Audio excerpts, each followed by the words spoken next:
Hello everyone, this is Juan Sarmiento and today is Thursday, August the 13th. Today I'd like to show you my first entry since I started this series. So to get started, how do I select them? I want to make a pause about that for now, okay? I select my trades based on specific searches that I make on Thinkorswim. But I will show you that eventually. Please don't focus on that right now. Let's just focus on how is the Genie Trade created. Okay. So to make those searches, you need to be in a real account. Okay. This is my real account, and I have my my Genie selection scanning, and I'm going to select UPS. Let's click on it and let's take a look at a chart of UPS, and you would see some of the details like low volatility and good earnings. Those are the two things that I look at.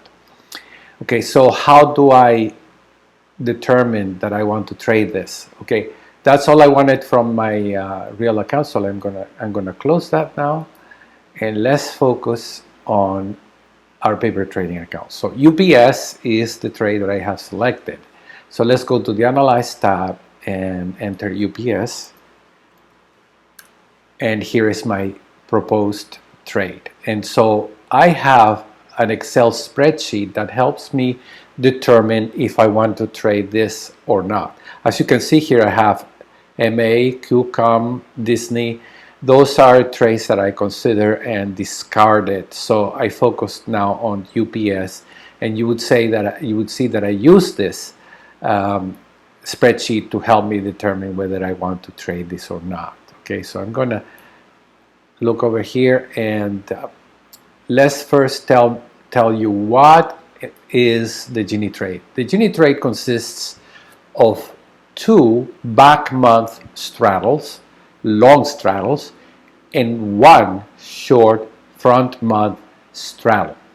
Okay, what I mean by that is that I'm going to sell one contract in the front month and buy two contracts in the back month, and there are two puts and two calls, one put and one call respectively.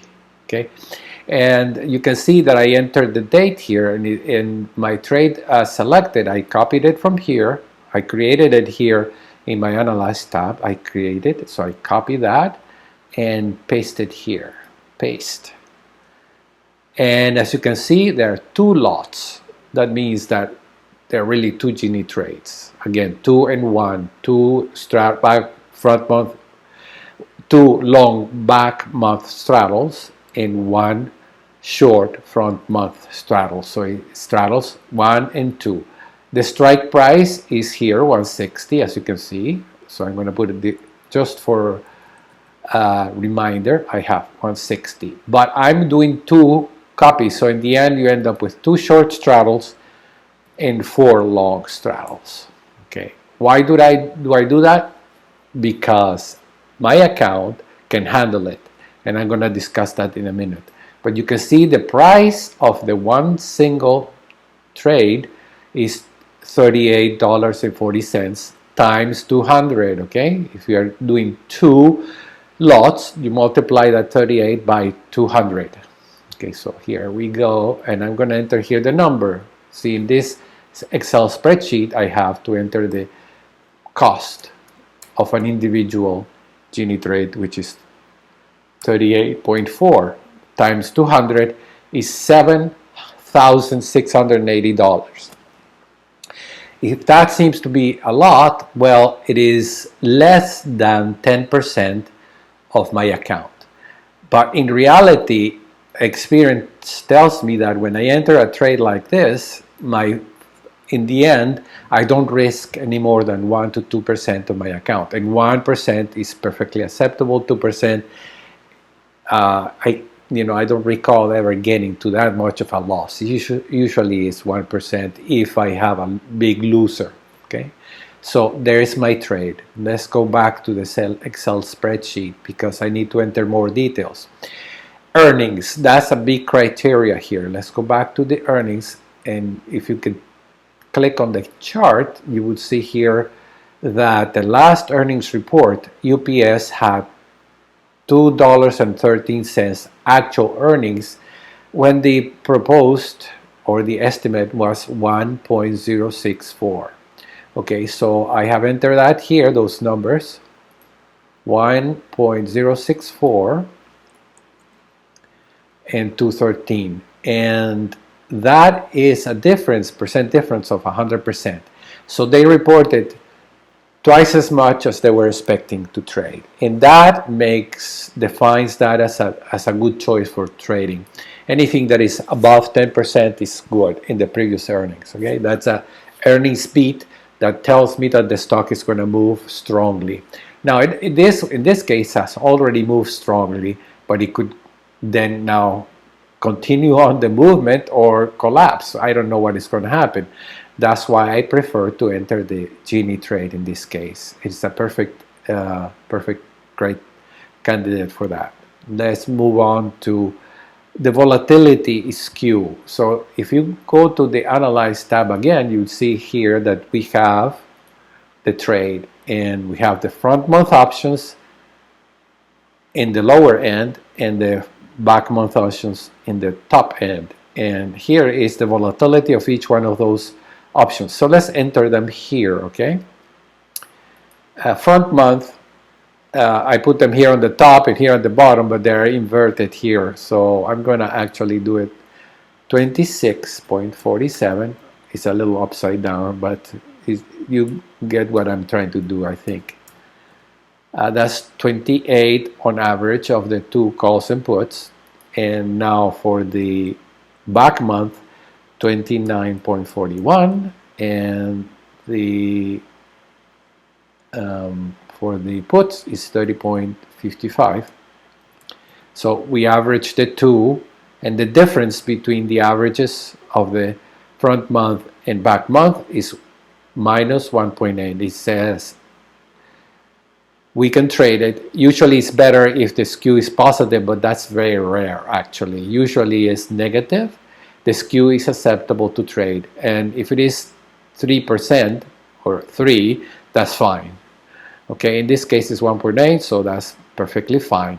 Okay, now liquidity. How do we determine liquidity? Determined by the mid and natural prices. Okay, so I'm gonna go and say, click here on the, that's a right click, and I said confirm and send. I'm not sending yet. No, what I want to do is create duplicate.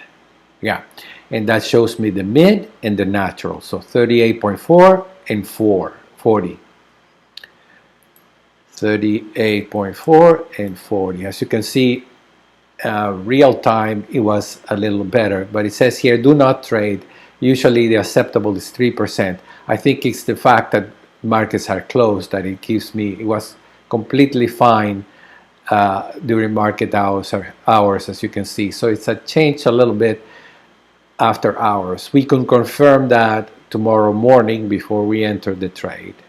Okay, and then the current IV percentile, and that's another factor. We go for this, we go to the trade tab, we look at UPS and scroll down until we find here the current IP percentile is 15%, and that's quite acceptable. And so you can see here that I have trade, and here do not trade on the liquidity factor. Okay, so if it is 2 out of 4, it's fine. Okay, you have to be motivated to want to buy. Otherwise, if you expect to have the 4 items here to be on the trade side, you will never get the trade done. Okay, so in this case I have 3 out of 4, and so that's very good. Let me just enter it here again, the way it is right now, so that we get a one not trade to show you, 38.4 versus 40.05. So if the bid and ask difference is large, then it would give you a do not trade, because the options may not be liquid enough. You may have difficulty entering and exiting the trade. I don't think that that's going to be the case here. But you use this spreadsheet to verify that. Eventually, I will make these spreadsheets available to everybody, but for now, just trust and enter your trades in a paper trading account and see how it goes, okay? Before you start entering your own. It takes some time to get used to this approach of trading, this form of trading. Okay, so this is good enough. And here's what the trade looks like in the risk graph. Okay, so what is going to happen? Well, several things may happen. For example, let's say the stock continues its wild ride and goes to 180. Well, if that happens, we could simulate it here. By entering here 180. And so now this represents the line, and as you can see, that's a profit. Okay. Also, you may get a change here. Let's click here, and the stock price can change here. Let's say 180. And here's where 180 is. If it goes to 200, then it gets bigger and bigger and bigger. But by that time, we could modify the trade to neutralize the deltas.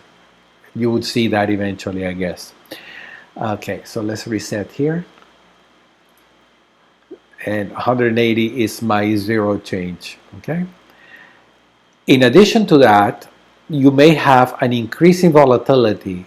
As the market goes up, usually the volatility declines a little bit. So you are counting more on delta to carry the day for you. If the market collapses like it did back in January, February, what happens is, well, let's say the stock goes to 140. Yeah, you make money here, but in addition, you're going to have a bonanza because volatility will spike. And right now the volatility is 30, but what if it goes to 40? Then look at that, you get $8,000. So this is the ideal when the market collapses in high volatility. But what we care about is that if the market continues up, and we are selecting very high flyer stocks, if the market continues up, we will slowly benefit from it. Eventually, we could modify the trades to take some money off the table. Let me reset everything. Reset and reset here as well. Okay, so here's where we are right now. Okay, what we want is the stock moving up strongly or moving down strongly. But if it goes sideways, we have here some room. This triangle here, or this cone, is where we have the possibility of making theta gains. So let's say that the stock does not change until September the 18th. Well, I can increase the date here and see what begins to happen. If there is no other change, we begin to get profits. Okay, and by then we'll probably be out of the trade, but we'll get a little bit of a profit that makes it worthwhile. Okay, so that is the Genie trade.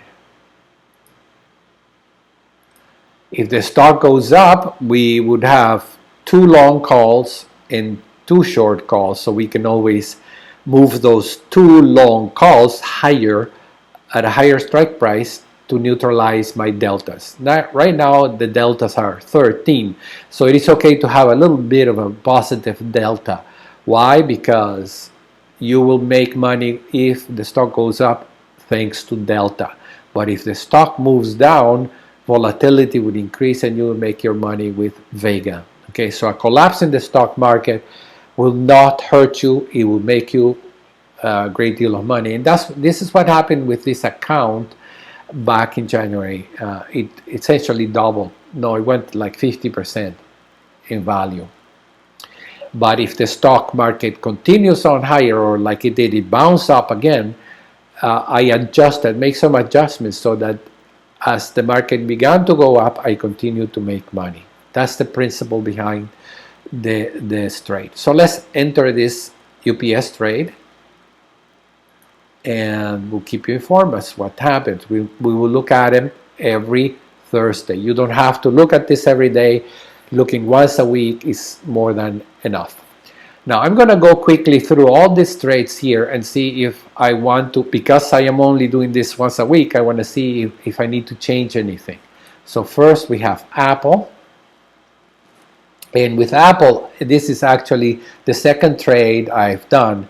And you can see 410, 410, 410, 410. And I have this long puts expiring September at 305. So I had a 305 and I took some profits on that. But now I have this lonely put sitting there near worthless. It's pretty much worthless.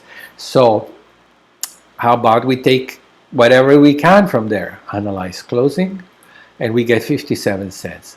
But if the market collapses and Apple goes back to 305, then these puts may become valuable. Do I believe that it's going to go to that price by September 18? Probably not, but who knows? Who knows? Okay. The point is, with a Genie trade, you don't have to think or predict what the market is going to do. You simply observe and make your moves retrospectively, so you are reactive rather than proactive.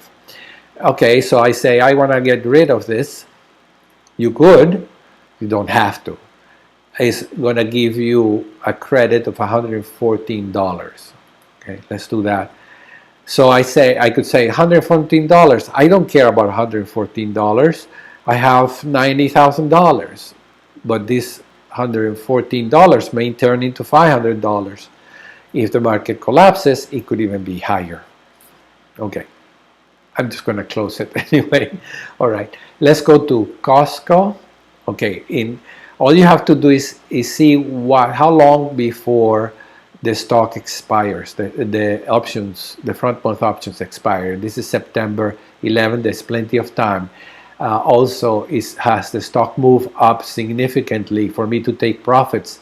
And what I say is that if it goes over this smiley face here, somewhere, let's say here, 343, I might adjust it. Right now, it's not anywhere near, so I leave it alone. So Costco, I'm going to leave alone. Facebook, okay, we are in the center here.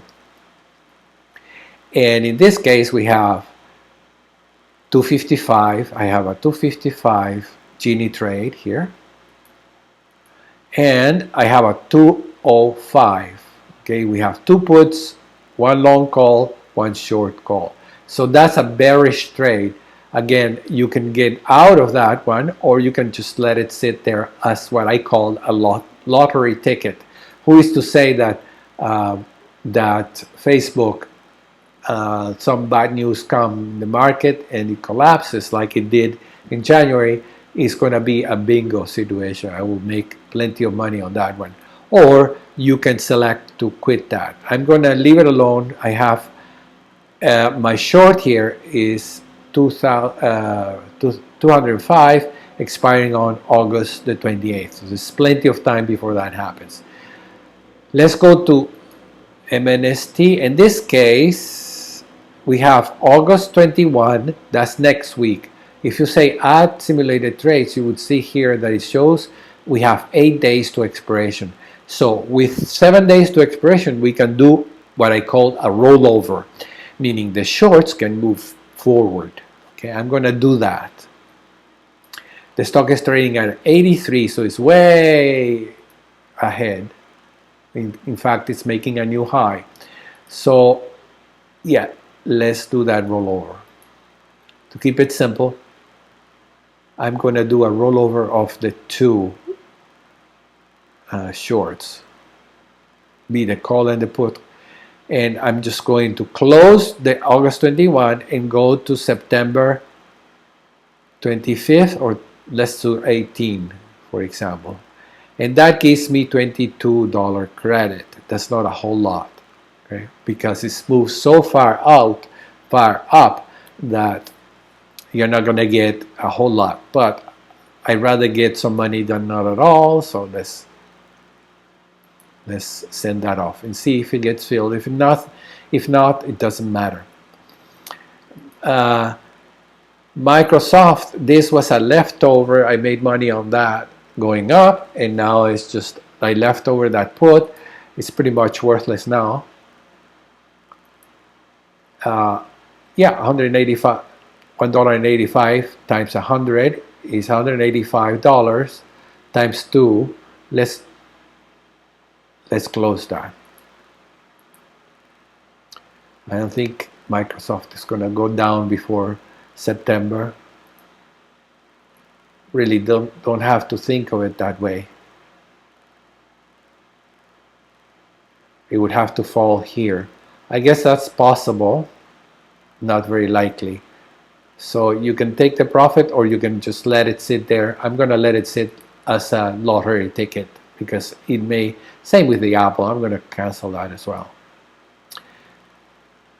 That is, if Apple and Microsoft take a beating in the next couple of weeks, those lottery tickets may become valuable and then I will sell them then. Let's look at Oracle. And here we have December for the long, September for the short. And here I'm not going to change anything. Same here, September the 4th. There's plenty of time before expiration. And UPS is the one that I just entered. If you want to look at all the changes you have made, if you do a rollover, well, this is no longer your trade. So you need to go to the Monitor tab and say Account Statement and enter, I don't know, 60 days back. Let's do 60 days. And that will tell you what is it that we have.